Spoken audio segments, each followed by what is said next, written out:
Prince Caspian by C.S. Lewis, Chapter 3, The Dwarf.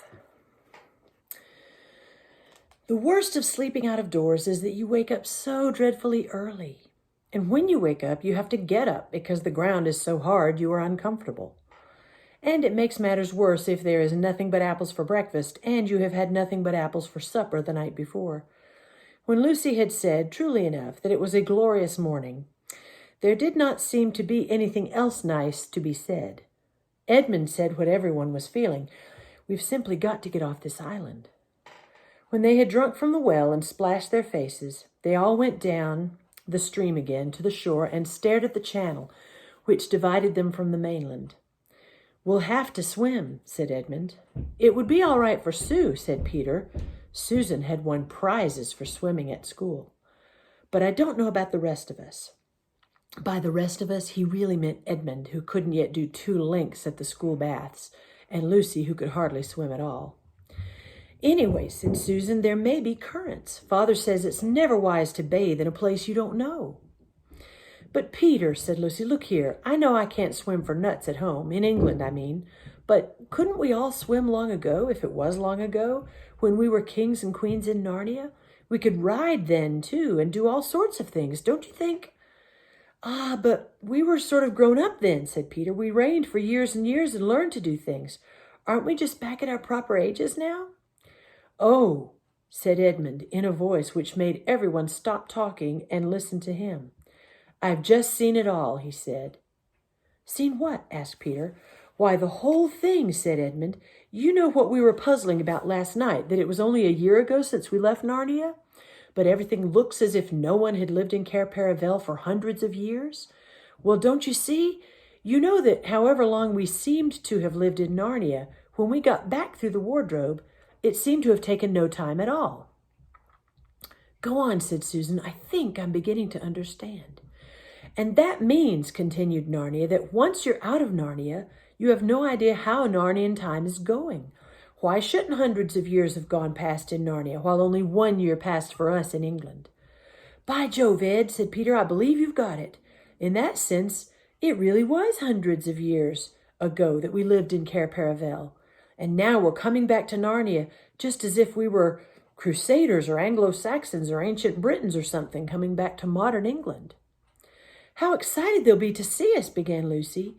But at the same moment, everyone else said, hush or look, for now something was happening. There was a wooded point on the mainland, a little to their right, and they all felt sure that just beyond that point must be the mouth of the river. And now, round that point, there came into sight a boat. When it had cleared the point, it turned and began coming along the channel toward them. There were 2 people on board, one rowing, the other sitting in the stern and holding a bundle that twitched and moved as if it were alive. Both of these people seemed to be soldiers. They had steel caps on their heads and light shirts of chainmail. Their faces were bearded and hard. The children drew back from the beach into the wood and watched without moving a finger. This'll do, said the soldier in the stern when the boat had come about opposite to them. What about tying a stone to its feet, Corporal? Said the other, resting his oars. Garn, growled the other, we don't need that, and I haven't brought one. It'll drown sure enough without a stone, as long as we've tied the cords tight. With these words, he rose and lifted the bundle.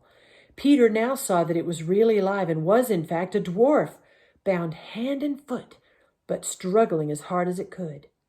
Next moment, he heard a twang just beside his ear, and all at once the soldier threw up his arms, dropping the dwarf in the bottom of the boat, and fell over into the river.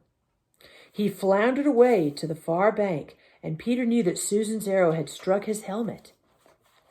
He turned and saw that she was very pale, but was already fitting a second arrow to the string.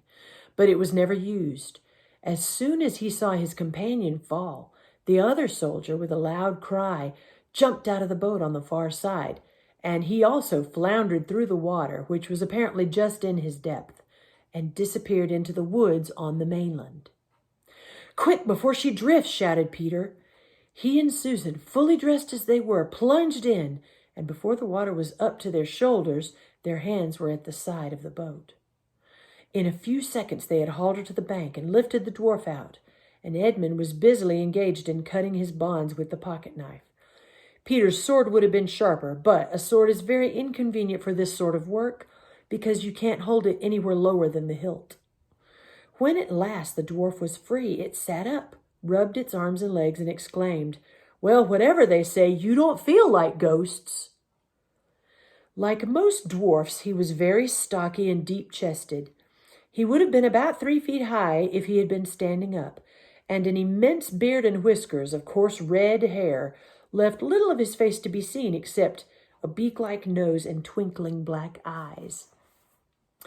"Anyway," it continued, "ghosts or not, you've saved my life, and I'm extremely obliged to you."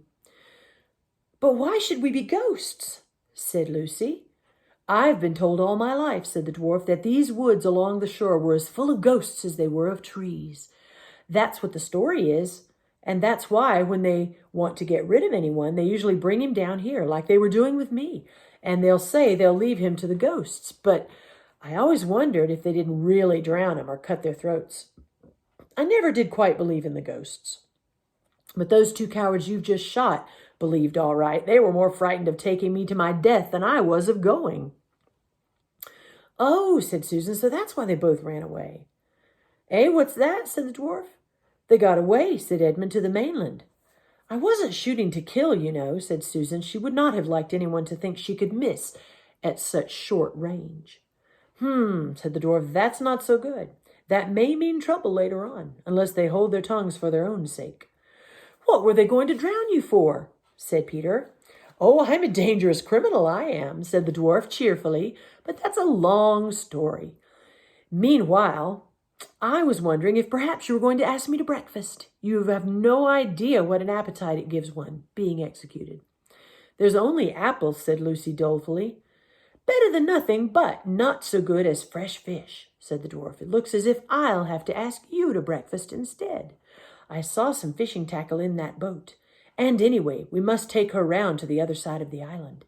We don't want anyone from the mainland coming down and seeing her." "I ought to have thought of that myself," said Peter. The 4 children and the dwarf went down to the water's edge, pushed off the boat with some difficulty, and scrambled aboard. The dwarf at once took charge. The oars were, of course, too big for him to use, so Peter rowed, and the dwarf steered them north along the channel and presently eastward round the tip of the island. From here the children could see right up the river and all the bays and headlands of the coast beyond it. They thought they could recognize bits of it, but the woods, which had grown up since their time, made everything look very different. When they had come round into open sea on the east of the island, the dwarf took to fishing. They had an excellent catch of pavenders, a beautiful rainbow-colored fish, which they all remembered eating in Cair Paravel in the old days. When they had caught enough, they ran the little boat up into a creek and moored her to a tree. The dwarf, who is a most capable person, and indeed, though one meets bad dwarfs, I never heard of a dwarf who was a fool. He cut the fish open, cleaned them, and said, "Now what we want next is some firewood." "We've got some up at the castle," said Edmund. The dwarf gave a low whistle. "Beards and bedsteads," it said, "so there really is a castle after all." "It's only a ruin now," said Lucy. The dwarf stared round at all 4 of them with a very curious expression on his face. "And who on earth—" it began, but then broke off and said, "No matter, breakfast first. But one thing before we go. Can you lay your hand on your hearts and tell me I'm really alive? You're sure I wasn't drowned and we're not all being ghosts together?" When they had all reassured him, the next question was how to carry the fish. They had nothing to string them on and no basket. They had to use Edmund's hat in the end because no one else had a hat. He would have made much more fuss about this if he had not by now been so ravenously hungry. At first, the dwarf did not seem very comfortable in the castle. It kept looking around and sniffing and saying things like, "Looks a bit spooky here after all. Smells like ghosts, too." But he cheered up when it came to lighting the fire and showing them how to roast the fresh pavenders in the embers.